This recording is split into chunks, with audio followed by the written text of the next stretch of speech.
ರಾಮನಗರದ ಮಹೇಶ, ನಾನು ಮನವಿ ಮಾಡ್ಕೊಳ್ಳೋದೇನೆಂದರೆ, ನಿಜವಾಗ್ಲೂ ಇವಾಗ ಏನು ಗ್ರಾಮ ಪಂಚಾಯತಿ, ತಾಲೂಕ್ ಪಂಚಾಯತಿ, ಜಿಲ್ಲಾ ಪಂಚಾಯತಿ ಎಲೆಕ್ಷನ್ ಬರ್ತಾವೆ, ದಯವಿಟ್ಟು ಮಾಡಬೇಡಿ ಅದನ್ನು.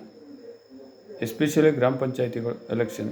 ಯಾಕಂದರೆ ಇವಾಗ ಅಧಿಕಾರಿಗಳು ಇರೋದ್ರಿಂದ ಅಧಿಕಾರಿಗಳು ಹೆಂಗೋ ಅವ್ರು ಎದುರಿ ಬೆದ್ರಿ ಗ್ರಾಮಸ್ಥರಿಗೆ ಅವ್ರವ್ರ ಕೆಲಸಗಳು ಮಾಡಿಕೊಡ್ತಾರೆ. ಈಗ ಏನಾರು ಎಲೆಕ್ಷನ್ ನಡೆದ್ಬಿಟ್ಟು ಅದ್ರಲ್ಲಿ ಮೆಂಬರ್ಗಳು ಯಾವನೋ ಅಧ್ಯಕ್ಷ ಆದ, ಅವಂಗೆ ಆಪೋಸಿಟ್ ಆಗಿರೋ ನಮ್ಗೆ ಓಟ್ ಹಾಕಲಿಲ್ಲ ಹಂಗೆ ಹಿಂಗೆ ಅಂದ್ಕೊಂಡು ಅವ್ನ ಕೆಲಸಗಳೇ ಆಗಕ್ಕೆ ಬಿಡೋಲ್ಲ.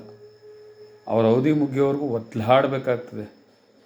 ಒಂದು ಅನುದಾನ ಬಂದರೂ ಅವ್ರಿಗೆ ತಲುಪ್ಸೋಕ್ಕೆ ಬಿಡೋಲ್ಲ. ತುಂಬ ಟಾರ್ಚರ್ಗಳಾಗ್ತದೆ.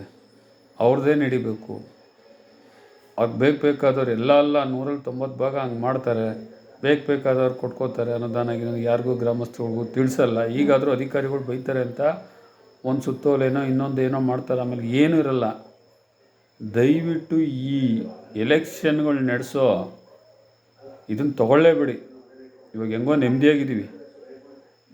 ನಿಜವಾಗ್ಲೂ ಹೇಳ್ತಾಯಿದ್ದೀನಿ, ಎಲೆಕ್ಷನ್ಗಳು ನಡೀತೋ ಜಿದ್ದಾಜಿದ್ದಿ, ಊರಲ್ಲಿ ವೈಮನಸ್ಯ, ಒಬ್ರಿಗೊಬ್ರಿಗೆ ಆಗಲ್ಲ.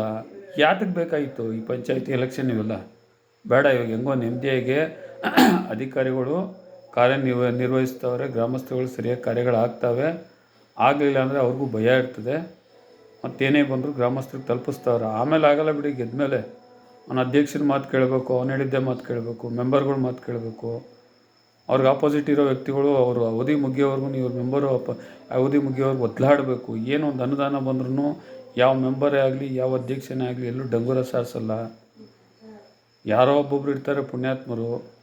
ಇಂಥ ಕೆಲಸಗಳು ನಡೀತವೆ. 100ರಲ್ಲಿ ಒಂದು 60-50-60 ಭಾಗದ ಜನ ಇಂಥವರೇ ಗೆದ್ದಿರ್ತಾರೆ. ಯಾತಕ್ಕೆ ಬೇಕಿದು? ಊರಲ್ಲಿ ವೈಮನಸ್ಯ ಅಂಥದ್ದು ಇಂಥದ್ದು. ದಯವಿಟ್ಟು ಎಲೆಕ್ಷನ್ಗಳು ನಡೆಸಬೇಡಿ.